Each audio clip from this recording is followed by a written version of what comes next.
Hello everyone, once again welcome back to All About Mathematics. If you like our content, don't forget to like, share and subscribe our channel. So आज के इस video में हम नई series start करने जा रहे हैं. इसमें CUET PG मैथमेटिक्स में पूछे हुए लास्ट ईयर लाइक 2022 में पूछे हुए क्वेश्चन डिस्कस करने वाले हैं. सो आज के इस वीडियो में हम लीनियर अलजेब्रा के पूछे हुए CUET PG मैथमेटिक्स के सारे क्वेश्चन डिस्कस करने वाले वन बाय वन. और बाकी जो भी मैं वीडियोज अपलोड करूंगी प्लेलिस्ट की लिंक आई बटन में दे दूंगी, आप वहां से जाके इन वीडियोज को चेकआउट कर सकते हैं. सो स्टार्ट करते हैं. फर्स्ट क्वेश्चन कहता है match list first with list second. हमें यहाँ से दो लिस्ट दी हुई, हमें इन्हें मैच आउट करना है.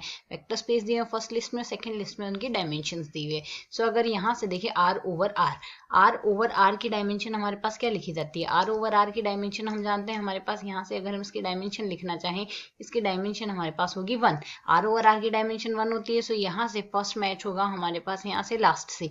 सो फर्स्ट जिसमें भी लास्ट से मैच हो रहा है डायरेक्टली वो ऑप्शन करेक्ट हो जाएगा. ये हमारा फर्स्ट ऑप्शन है जिसमें फर्स्ट ऑप्शन लास्ट से मैच हो रहा है. अगर बाकियों को चेकआउट करें, C over R like complex number को हम लिखते हैं a प्लस आइटा बी की फॉर्म में. यहाँ से a और b हमें रियल नंबर लेने हैं. सो इसकी डायमेंशन हमारे पास क्या हो जाएगी, सीधी सी बात है, दो डिस्टिंक्ट एंट्रीज है. सो यहाँ से इसकी डायमेंशन हमारे पास लिखी जाएगी, इसकी डायमेंशन होगी 2. सिमिलरली अगर आर क्यूब ओवर आर लिखी तो आर एन ओवर आर की जो डायमेंशन होती है वो हमारे पास लिखी जाती है एन की इक्वल. सो यहाँ से आर थ्री ओवर आर की डायमेंशन लिखनी है. So R three over R की जो डायमेंशन होगी वो होगी हमारे पास 3. Similarly C two over R की अगर हम डायमेंशन लिखना चाहें तो ये हमारे पास क्या आ जाएगी, सी ओवर आर की dimension 2 3, C two over R की dimension C n over R की अगर हम डायमेंशन लेके तो ये हमारे पास होती है 2n. तो यहाँ से इसकी dimension 2 into two which is equal to 4 हो जाएगी यहाँ से डायमेंशन. सो यहाँ से हमारा फर्स्ट ऑप्शन ही करेक्ट होगा जो इन सारी कंडीशंस को फुलफिल कर रहा है. लाइक आर ओवर आर की डायमेंशन 1, सी ओवर आर की dimension 2, R three over R की dimension 3 and C two over R की dimension 4. So first option is the required answer. Now come to the next question. So the next question is given below are two statements. One is labeled as assertion and another one is the reason. So first assertion is here our matrix A equals to this one is diagonal matrix here and B is here upper triangular matrix here have the same eigenvalues and the above matrix A reason हमें दिया A and B are similar matrices. तो यहाँ से हमें first statement क्या कहा गया है, A और B में हमारे पास यहाँ से सेम आइगन वैल्यूज है. सो यहाँ से अगर हम देखें A हमारे पास डायगोनल मैट्रिक्स है. सो कोई भी diagonal matrix like A B C entries है, रेस्ट एंट्रीज आर जीरो. तो अगर हमारे पास यहाँ से इस तरीके से कोई भी डायगोनल मैट्रिक्स दी हो तो इसकी जो आइगन वैल्यू होगी वो डायगोनल एलिमेंट्स होंगे A B C. सो यहाँ से इसके डायगोनल एलिमेंट फर्स्ट एलिमेंट 1 है, सेकंड एलिमेंट 2 है, थर्ड एलिमेंट 3 है. सो इसके आइगन वैल्यूज 1 2 3 हो जाएगी. सिमिलरली अपर ट्रायंगुलर मैट्रिक्स की भी आइगन वैल्यूज हमारे पास डायगोनल एंट्रीज होती है यहाँ से. सो इसकी डायगोनल एंट्री क्या है, एक तो 1 है, एक 2 है, एक 3 है. सो यहाँ से दोनों में सेम आइगन वैल्यूज है. सो फर्स्ट स्टेटमेंट हमारा करेक्ट हो गया. फर्स्ट स्टेटमेंट करेक्ट होने से यहाँ से स्टेटमेंट ए करेक्ट है, लास्ट ऑप्शन डिस्कार्ड हो गया जो कहता है ए इज नॉट करेक्ट. सिमिलरली हमारे पास यहाँ से ए के ऑप्शन डिस्कार्ड हुए. अब अगर हम यहाँ से सेकंड स्टेटमेंट देखें, रीजन इसका अगर देखें तो रीजन कहता है यहाँ से दोनों में सेम आइगन वैल्यूज है, दोनों सिमिलर मैट्रिसेस है. तो फर्स्ट स्टेटमेंट तो कहता है यहाँ से सेम आइगन वैल्यूज है. सेकंड स्टेटमेंट कहता है the above matrix A and B are similar matrices. तो यहाँ से हमें चेक करना है क्या ये सिमिलर मैट्रिसेस हैं या नहीं. पहले तो हम ये चेक करेंगे कि आर रिजल्ट जो है रीजन हमें दे रहा है वो करेक्ट है या नहीं है. तो यहाँ से अगर हम देखें कोई भी दो मैट्रिक्स अगर सिमिलर होगी तो यहाँ से उनकी सेम जैसी फॉर्म आएगी. सो यहाँ से अगर हम देखें दोनों मैट्रिक्स में हमारे पास डिस्टिंक्ट आइगन वैल्यूज हैं. लाइक दोनों मैट्रिक्स डिस्टिंक्ट आइगन वैल्यू, अगर किसी भी मैट्रिक्स में सारी आइगन वैल्यू हमारे पास डिस्टिंक्ट होती है तो सारी आइगन वैल्यूज के रेस्पेक्ट में जीएम इक्वल्स टू हमारे पास एम आता है. सारी आइगन वैल्यूज का एल्जेब्रिक मल्टीप्लिसिटी जियोमेट्रिक मल्टीप्लिसिटी के इक्वल आएगी. सो ऐसे मैट्रिक्स हमारे पास यहाँ से क्या होगी, ऐसे मैट्रिक्स डायगोनलाइजेबल होगी. दोनों मैट्रिक्स डायगोनलाइजेबल होगी. यहाँ से इसके लिए सेम जीसी फॉर्म मिलेगी क्योंकि दोनों मैट्रिक्स डायगोनलाइजेबल अगर है तो दोनों के लिए सेम मिनिमल पॉलिनोमियल मिलेगा. तो यहाँ से दोनों मैट्रिक्स हमारे पास यहाँ से सिमिलर होगी. सो रिजल्ट आर भी ट्रू है, रीजन आर भी ट्रू है, रीजन ए भी ट्रू है और यहाँ से सेम आइगन वैल्यूज है. तो ये रीजन कहता है they are the above matrices are similar matrix. तो यहाँ से अगर हम देखें तो अगर ये सिमिलर मैट्रिक्स है तो इसमें सेम आइगन वैल्यूज होगी. तो यहाँ से रीजन आर भी हमारा करेक्ट होगा. So both A and R are correct statement and R is the correct explanation of A. यहाँ से ये ऑप्शन ए हमारे पास करेक्ट होगा. हाँ जरूर ये तो है अगर कोई भी दो मैट्रिक्स में हमारे पास सेम आइगन वैल्यू हो वो सिमिलर होना कोई जरूरी नहीं है. बट यहाँ से बट यहाँ से अगर हम देखें दोनों मैट्रिक्स सिमिलर है इसलिए उनमें सेम आइगन वैल्यू, ये रीजन ट्रू है। यहाँ से इसका कन्वर्स ट्रू होना जरूरी नहीं होता। अगर दो मैट्रिक्स में सेम आइगन वैल्यू हो तो आवश्यक नहीं है कि हमारे पास दोनों यहाँ से हमारे पास सेम आइगन वैल्यू है तो दोनों सिमिलर मैट्रिक्सेस हो, बट यहाँ से दोनों मैट्रिक्स सिमिलर है इसलिए यहाँ से इनके आइगन वैल्यूज भी इक्वल है। सो ऑप्शन ए यहाँ से करेक्ट हो जाएगा। Now come to the next question. So the next question is, let A is 3 cross 3 matrix here, then the determinant of A square plus A। हमें यहाँ से A square plus A का determinant find out करना है। तो यहाँ से हमको प्रॉपर्टी काम मिलेंगे। कोई भी मैट्रिक्स अगर हमारे पास A दी हुई है तो यहाँ से उस मैट्रिक्स A का जो डिटर्मिनेंट होता है वो होता है हमारे पास प्रोडक्ट ऑफ आइगन वैल्यूज। सो अगर प्रोडक्ट ऑफ आइगन वैल्यूज देखें हमारे पास यहाँ से 3 क्रॉस 3 मैट्रिक्स दी है तो 3 आइगन वैल्यूज होगी, λ1 λ2 λ3। सो तीनों का जो प्रोडक्ट होगा वो डिटर्मिनेंट ऑफ A के इक्वल लिखा जाएगा। A हमारे पास यहाँ से क्या है, डायगोनल मैट्रिक्स है। सो डायगोनल एंट्रीज है हमारे पास, इसके आइगन वैल्यूज है तो इसकी डायगोनल एंट्रीज 1 2 3 है। तो यहाँ से इसके आइगन वैल्यूज आ जाएगी 1 2 3, ये हमारे पास यहाँ से होता है। सो अगर अब हम यहाँ से देखें ए स्क्वायर प्लस ए के लिए पहले आइगन वैल्यूज फाइंड आउट करेंगे। सो ए और ए स्क्वायर दोनों है हमारे पास यहाँ से, तो ए की आइगन वैल्यू क्या है 1 2 और 3। तो ए की आइगन वैल्यू अगर हमारे पास यहाँ से लैम्डा है so A raised to the power n की आइगन वैल्यूज आ जाएगी lambda raised to the power n. तो अगर यहाँ से देखें ए स्क्वायर की आइगन वैल्यू क्या आएगी 1 का स्क्वायर 2 स्क्वायर और 3 स्क्वायर, ये एंट्रीज आ गई हमारे पास। सो ए स्क्वायर प्लस ए की आइगन वैल्यूज इनका सम हो जाएगी। सो ए स्क्वायर प्लस ए की आइगन वैल्यूज आ जाएगी यहाँ से 2 4 प्लस 2 6 एंड 9 प्लस 3 12, ये आ गई हमारे पास यहाँ से ए स्क्वायर प्लस ए की आइगन वैल्यूज। ये सारी इसकी आइगन वैल्यूज आ गई। सो इन सबका जो प्रोडक्ट होगा वो डिटर्मिनेंट आ जाएगा। So determinant of A square plus A equals to हमारे पास क्या आएगा 2 into 6 into 12 which is equals to 12 into 12, और 12 इंटू 12 की वैल्यू हम जानते हैं 144 होती है। सो यहाँ से हमारा ऑप्शन सी करेक्ट आंसर होगा। Now come to the next question. So the next question is, let the eigenvectors of the matrix 1 2 0 2 be written in the form 1a and 1b. What is the value of a and b? So हमें यहाँ से question के according कहा क्या गया है, इसके हमें आइगन वेक्टर्स दिए हैं। सो अगर इसके हमें आइगन वेक्टर्स दिए हैं तो सबसे पहले अगर हम यहाँ से देखें ये जो मैट्रिक्स है ये हमारे पास अपर ट्रायंगुलर मैट्रिक्स है। सो इसके जो डायगोनल एंट्रीज होंगी वो आइगन वैल्यूज होगी। सो एक डायगोनल एंट्री 1 है, एक डायगोनल एंट्री 2 है। सो इसके आइगन वैल्यूज हमारे पास यहाँ से हम क्या लिख सकते हैं, इसकी आइगन वैल्यूज आ जाएगी हमारे पास यहाँ से 1 एंड 2।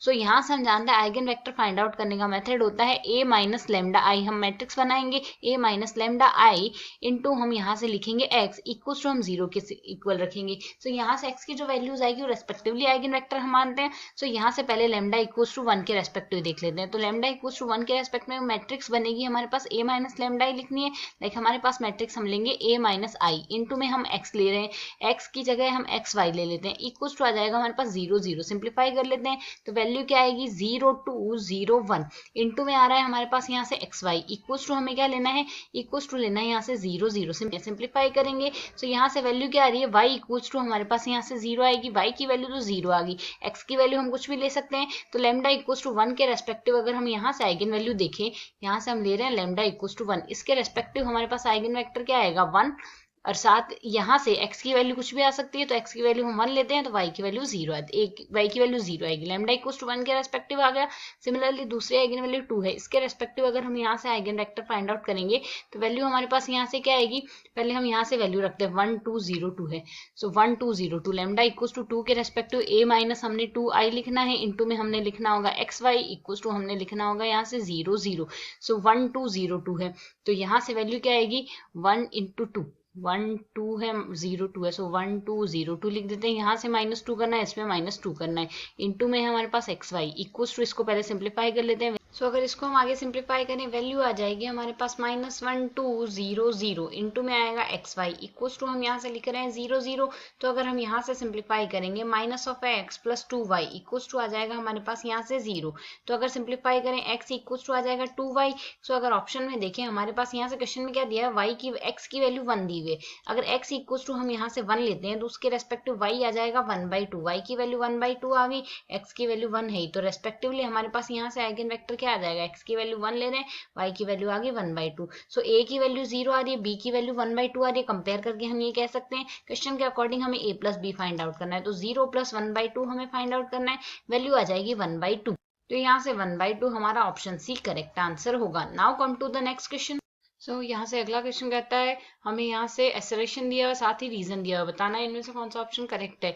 एसरेशन है if a real matrix has one eigen vector then it has an infinite number of eigen vectors, और यहाँ से इसका रीजन दिया scalar multiple of eigen value of a matrix is also an eigen value of matrix. Then हमें यहाँ से find out करना कौन सा ऑप्शन करेक्ट है। सो अगर ए स्टेटमेंट के लिए हमें कहता है कि एक real matrix has one eigen vector then it has infinite number of eigen vectors. So सीधी सी बात है, कोई भी रियल मैट्रिक्स है उसमें केवल एक ही हमारे पास आइगन वेक्टर आ रहा है, तो यहाँ से बाकी आइगन वैल्यूज के रेस्पेक्ट में जो आइगन वेक्टर बनेंगे वो यहाँ से इसके लिए लीनियरली डिपेंडेंट बनेंगे, इंप्लाइज लीनियरली डिपेंडेंट होंगे। तो यहाँ से हम कह सकते हैं इसके infinite numbers of eigen vector होंगे। तो यहाँ से हमारा एसरेशन ट्रू है, फर्स्ट स्टेटमेंट एसरेशन ट्रू है, तो यहाँ से हम कह सकते हैं हमारा ऑप्शन डी डिस्कार्ड हो गया, जो कहता है is not correct, A is not correct वाला। और नेक्स्ट स्टेटमेंट के लिए देखिए scalar multiple of eigen values of the matrix is also eigen value of the matrix. तो यहाँ से अगर हम देखें ए हमारे पास यहाँ से कोई भी स्क्वायर मैट्रिक्स है और लैम्डा उसके रेस्पेक्ट में उसकी आइगन वैल्यू है, lambda is an eigen value of A, और वी हमारे पास या तो हम यहाँ से वी दे लेते हैं, वी यहाँ से हमारे पास इसके लैम्डा के रेस्पेक्ट में कोई भी आइगन वेक्टर है, तो A V equals to lambda V हम लिख सकते हैं यहाँ से। सो अगर अब हम यहाँ से देखें के इंटू वी, यहाँ से अगर हमारे पास इसके लिए यहाँ से हम लिखें a इंटू के वी, अगर यहाँ से लिखे तो ये हमारे पास यहाँ से के ए वी लिखा जाएगा, उसको अगर हम सिंप्लीफाई करेंगे के लैम्डा इंटू वी आ जाएगा। देयरफॉर के we is also an eigen vector of A, यहाँ से हम कह सकते हैं के वी भी तो हमारे पास यहाँ से, देयरफॉर के we is an eigen vector of A with respect to इसकी आइगन वैल्यू क्या होगी, के वी हमारे पास यहाँ से आइगन वेक्टर हो गया, और किसके रेस्पेक्ट में, के लैम्डा के रेस्पेक्ट में आइगन वेक्टर हो गया यहाँ से हमारे पास। सो अगर हम यहाँ से देखें हमारा रीजन भी ट्रू हुआ। सो यहाँ से both statement and assertion and reason both are correct and reason is the correct explanation of assertion। so यहाँ से हम ऑप्शन ए यहाँ से करेक्ट हो जाएगा, both A and R are correct and R is the correct explanation of A. Now come to the next question. तो अगर next statement हम देखें, ये कहता है let W1 and W2 be the two subspace of a vector space V and W1 intersection W2 is also a subspace. Reason is intersection of subspace of W of V with any other subspace U of V that contains 0 is again a subspace of V। तो हमें बताना है यहाँ से एसरेशन और reason दोनों correct है या नहीं। तो अगर हम यहाँ से देखें एसरेशन के लिए, यहाँ से स्टेटमेंट ए हमें यहाँ से क्या कह रहा है, अगर W1 हमारे पास कोई भी सबस्पेस है वेक्टर स्पेस V की और W2 हमारे पास कोई भी सबस्पेस है वेक्टर स्पेस V की, तो दो सबस्पेस का इंटरसेक्शन भी हमारे पास उस वेक्टर स्पेस के लिए एक सबस्पेस बनाता है। सो W1 intersection W2 is also a subspace of V। तो यहाँ से हमारा फर्स्ट स्टेटमेंट एसरेशन यहाँ से ट्रू हो गया। अगर एसरेशन ट्रू हो गया तो ऑप्शन डी यहाँ से डिस्कार्ड हो जाएगा, जो कि कहता है ए इज फॉल्स। अब अगर हम यहाँ से रीजन की चर्चा करें, रीजन हमारे पास इन जनरल तो ट्रू होगा नहीं, क्योंकि रीजन कहता है intersection of subspace of W, intersection of subspace W of V and any other subset U of V that contains 0 is again a subspace of V। यहाँ से W और V का जो इंटरसेक्शन, यहाँ से W और U का जो इंटरसेक्शन कहा गया, ये कहा गया सबस्पेस होगा, और जहां से 0 भी आपके पास इसमें कंटेन करता है। तो यहाँ से अगर हम U इन जनरल कोई भी एक सेट लेके चलते हैं, U अगर हम यहाँ से लेके चले x0 टाइप का कोई सेट है जिसके एलिमेंट x0 से है, और यहाँ से x हमारे पास कोई भी एक रियल नंबर हम लेके चल रहे हैं, ये स्टेटमेंट हम यहाँ से U लेके चल रहे हैं, और W हमें कहा गया है वेक्टर स्पेस लेके चलना है, तो W हम यहाँ से ले लेते हैं। Let's take W equals to, यहाँ से हमारे पास क्या होगा 0y टाइप से हम लेके चल रहे हैं, और y बिलोंग्स टू हम यहाँ से r लेके चल रहे हैं, इस टाइप से लेके चल रहे हैं। तो अगर हम यहाँ से देखें intersection of subspace with any other set of U, तो U हमारे पास एक सबस्पेस है यहाँ से, और अगर U और W का इंटरसेक्शन हम यहाँ से देखें तो वो हमारे पास एक सिंगलटन 0। अब हम यहाँ से जानते हैं सिंगलटन 0 हमारे पास R² का सबस्पेस तो हो नहीं सकता, तो यहाँ से हमारा स्टेटमेंट क्या हो जाएगा, R इन जनरल ट्रू नहीं होगा, तो R ट्रू नहीं होगा तो A is true but R is false. यहाँ से हमारा ये स्टेटमेंट करेक्ट हो जाएगा, A is true and R is false. So option C is correct answer here. So I hope you understand the explanation. Thanks for watching.